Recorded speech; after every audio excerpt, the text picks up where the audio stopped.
So next topic is conservation of angular momentum. Conservation में बहुत जगह पढ़ा है हमने, पहले भी पढ़ा हुआ है कि हमारा मोमेंटम कंजर्व होता है, लीनियर मोमेंटम कंजर्व होता है, right.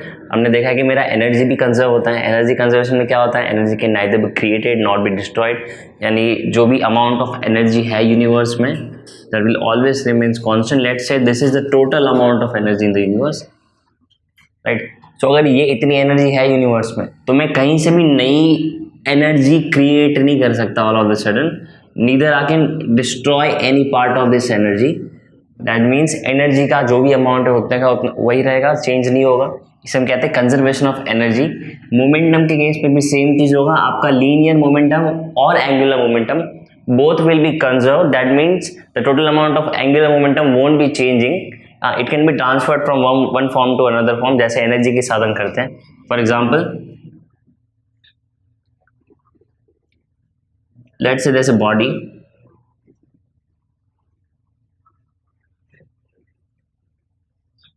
of this shape and it is rotating about an axis.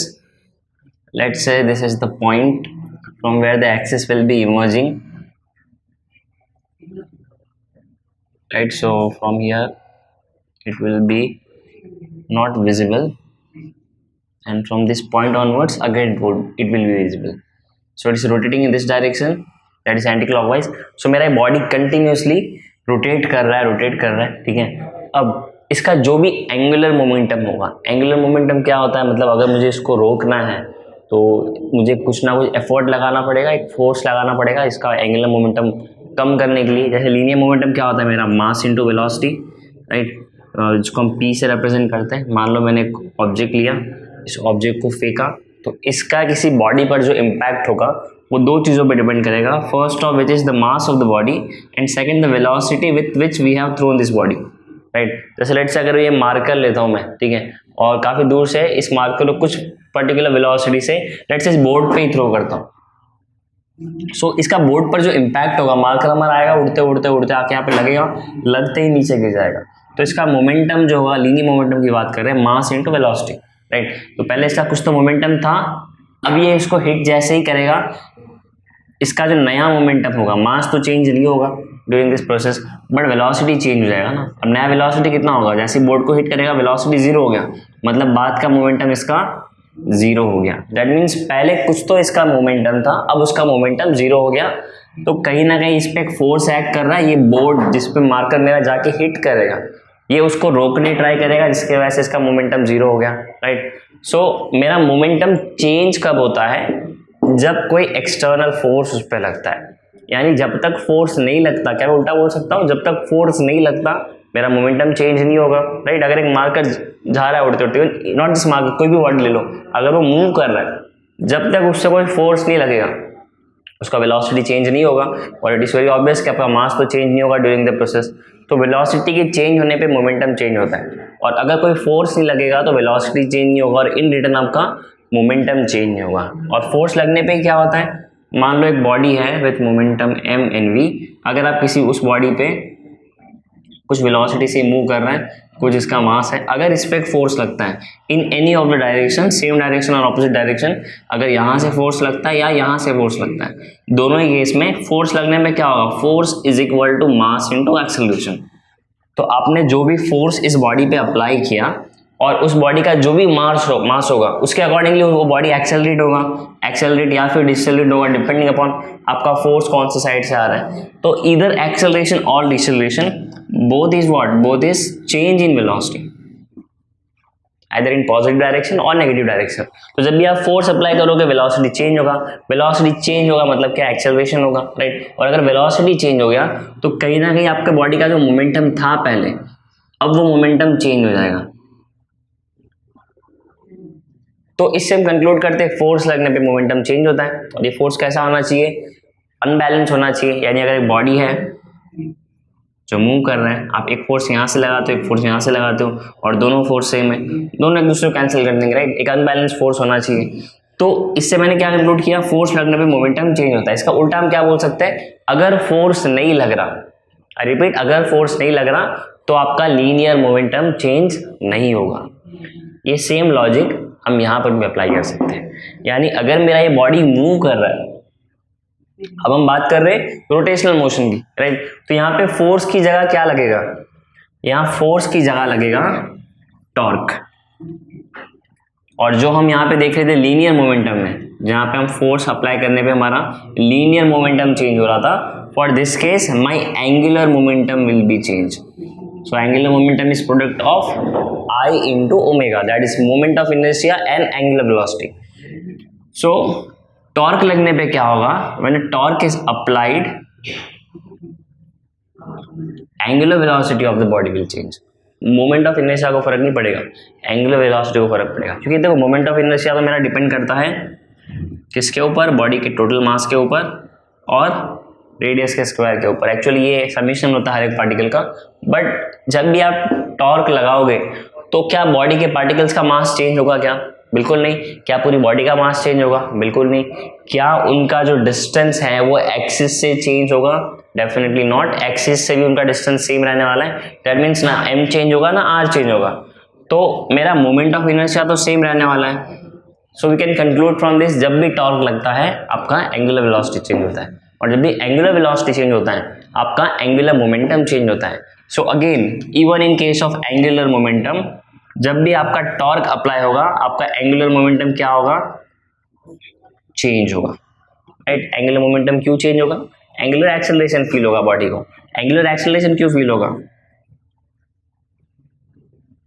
Force is equal to mass into acceleration, torque is equal to moment of inertia into angular acceleration. तो हम दोनों को side by side compare करें तो हमको समझ में आएगा कि लीनियर मोमेंटम आपका तभी चेंज होगा जब टॉर्क लगेगा। सो अगेन इससे हम क्या कंक्लूड कर सकते हैं, अगर बॉडी पे टॉर्क नहीं लग रहा, बॉडी का एंगुलर मोमेंटम चेंज नहीं होगा।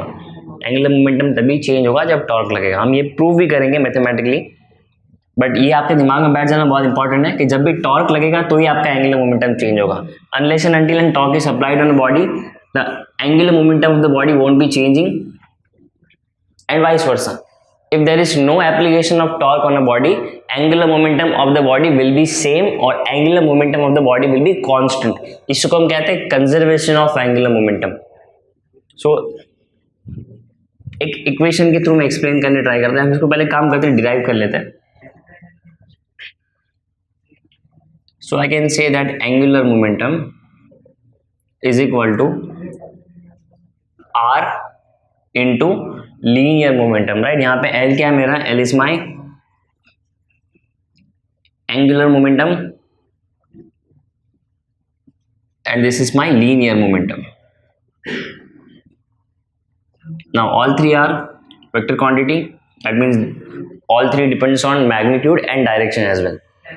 Okay, if I differentiate both the sides with respect to time to check whether the quantity is changing or not with respect to time, right? If I differentiate both the side with respect to time, what I get is d by dt of my angular momentum is equal to d by dt of r and p,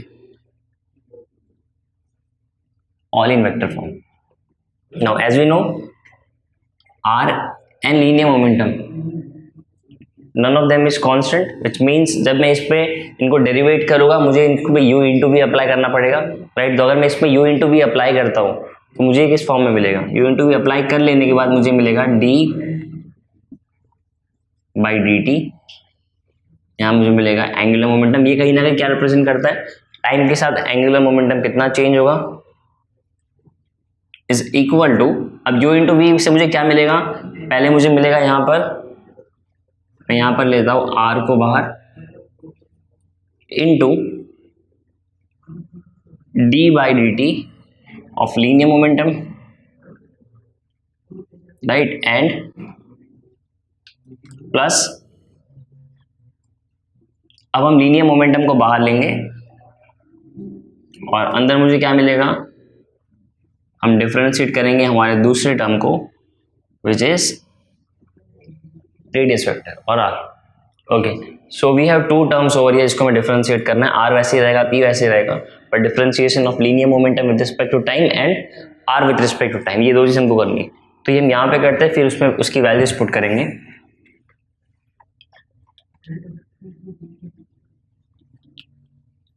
So first dr/dt, क्या मैं इसको ऐसे बोल सकता हूँ, rate of change of radius vector with respect to time, right. हमने पहले भी देखा हुआ है, कहाँ पर देखा है हमने, सर्कुलर मोशन में देखा हुआ है कि rate of change of radius vector with respect to time.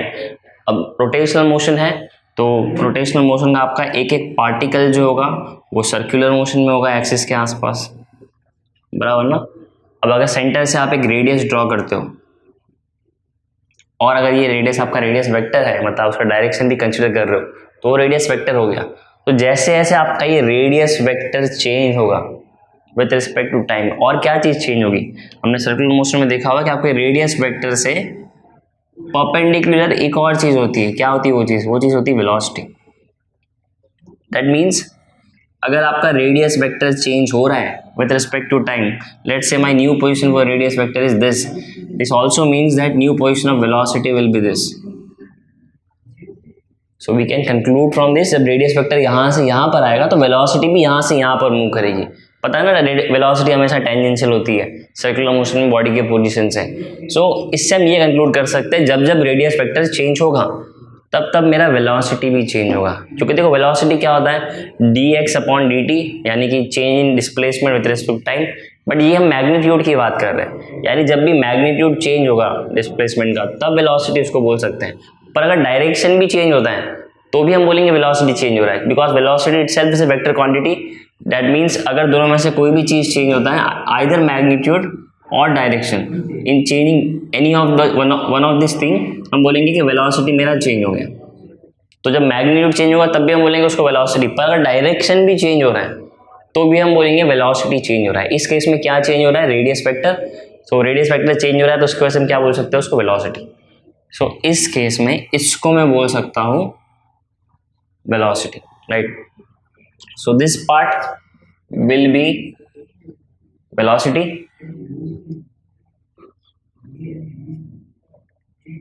यहाँ पर मैं लेता हूँ क्रॉस प्रोडक्ट, मोमेंटम वैसा का वैसा रख दिया मैंने, और यहाँ पर हम रेडियस को भी देख लेते हैं। अब मुझे एक और चीज़ करनी है यहाँ पे, यानी dp/dt, ये भी फिगर आउट करना है मुझे। सो dp/dt, p represents my linear momentum। सो अगर p को मैं ऐसा लिखूँ लीनियर मोमेंटम को मुझे चेक करना है कि विद रिस्पेक्ट टू टाइम ये कितना चेंज हो रहा है, राइट। अच्छा, इसको मैं सिंपल वर्ड्स में लिखता हूँ, क्या बोल सकता हूँ, momentum with respect to time की बात कर रहा हूँ, बराबर ना। dy/dt क्या बता रहा है, कितना चेंज होगा, वो कितने टाइम में कितना चेंज होगा। But momentum with respect to time क्या होता है, तो उसके लिए पहले मुझे लिखना पड़ेगा मोमेंटम को mass into velocity upon time. Okay, mass into velocity upon time. Can I right it this way, mass velocity by time. Now we know that velocity by time is my acceleration, right? Velocity by time is my acceleration. तो जो भी time, थोड़े से time में आपका ये जो change होगा ये मुझे क्या देगा, चेंज इन मोमेंटम, यानी ये चेंज इन, ये पूरा area change in mass into acceleration. But we also know, अगर मैं इसको इस फॉर्म में और इसको इस फॉर्म में लिख सकता हूँ, that is mass into acceleration, that is p/t is equal to mass into acceleration. But we also know that mass into acceleration is force, right? We know that force is product of mass into acceleration. So can I conclude from this can be written as force, right? So we can say that momentum by time is force. So from this we can say that d/dt of linear momentum, that is change in linear momentum with respect to time, is force. So यहाँ पर इसको हम replace कर देते हैं force से, plus, so this is d/dt of angular momentum can be written as this. So यहीं से हम कंटिन्यू करेंगे। So we can say that rate of change of momentum with respect to time can be written as d/dl/dt is equal to, this can be written as this, which also means that rate of change of momentum is equal to r into f plus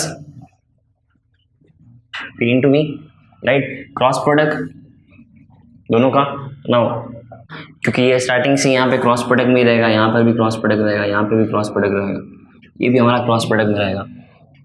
सो इन दोनों का cross product पहला term और plus इन दोनों का cross product minus यानी मेरा दूसरा term. तो इसको मैं ऐसे लिख सकता हूँ, linear momentum can be written as, मैं लीनियर मोमेंटम वाले टर्म को चेंज कर रहा हूँ, बाकी आर और एफ का क्रॉस प्रोडक्ट मैंने वैसे ही रखा है। So it can be written as mass dot velocity into v, right. अब इसको मैं अगर अलग से लिखूं तो मुझे क्या मिलेगा, मुझे मिलेगा v cross product v, but there's a thing which you already know that cross product of same vector quantities is always zero, because इनके जो यूनिट वेक्टर्स रहेंगे वो दोनों along the same direction रहेंगे, मतलब ये x एक्सिस y एक्सिस किसी भी एक्सिस पर है, दोनों सेम इसमें रहेंगे, और अगर दोनों सेम इसमें है तो उन दोनों के बीच का एंगल कितना हो जाएगा, इन दोनों के बीच का एंगल हो जाएगा 0।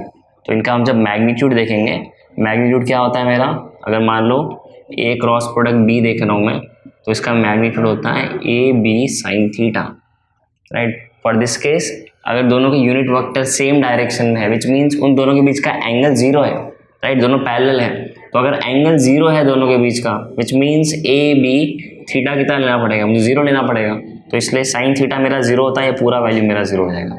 सो सिमिलरली जैसे मैंने ए और बी का एग्जाम्पल लिया, यहाँ पे वी क्रॉस प्रोडक्ट वी जो होगा वो भी क्या होगा, 0 होगा। सो अगर ये 0 होता है, that means this complete term will become 0. So the only thing that we have now is rate of change of angular momentum is equal to r into f. But we already know that force into radius, by this term, this can be termed as torque.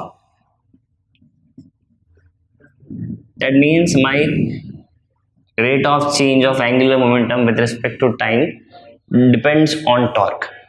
So from this we can conclude, जो हमने पहले ही logically conclude कर लिया था कि अगर for the case when torque is 0, अगर किसी बॉडी पर टॉर्क नहीं लगना, उस केस के लिए rate of change of angular momentum with respect to time will also be 0.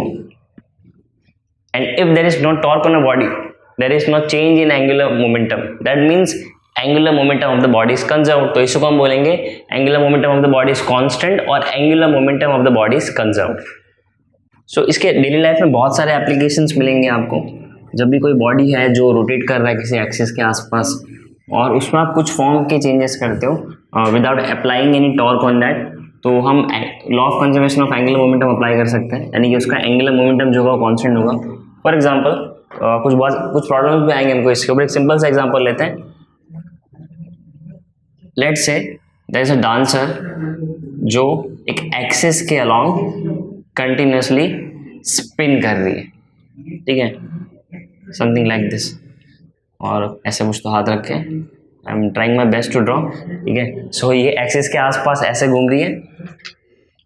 Now all of the sudden ही और she decides to stretch out his or her arms.